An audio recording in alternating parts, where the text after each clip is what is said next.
This video will show you how to run the advanced memory test using the XCC REST API.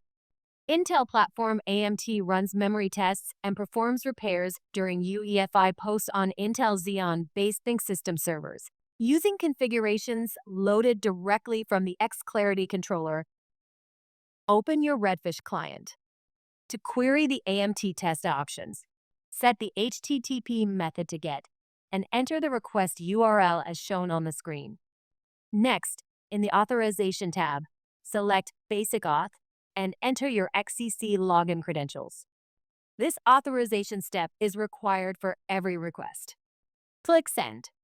If the request is successful, you will see a 200 OK message. Use the search icon to enter the keyword memory to quickly locate the AMD test options. The related properties of the AMD test options will be displayed. These are required for configuration in the next step. To enable the AMD test, change the HTTP method to patch. Enter the request URL as shown on the screen. Confirm that the correct authorization method and credentials are configured. Click the Body tab, select RAW, and choose JSON as the format. Enter the following attributes to enable AMD. Set the memory disk option to enabled. Set the memory advanced memory test options to 0xF0000. Set the post watchdog timer to disabled to prevent the memory test from timing out. Click Send.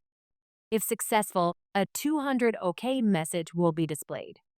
The response indicates that the changes were applied, but a system restart is required for them to take effect. Power on the server or perform a manual restart. During the late post stage, UEFI activates the AMD and automatically restarts the system. Once restarted, the advanced memory test will run automatically.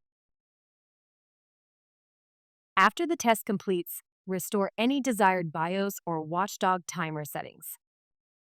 When AMD finishes, UEFI saves the results in the XCC service data as a proprietary TZZ file, viewable only with Lenovo supports specialized tools.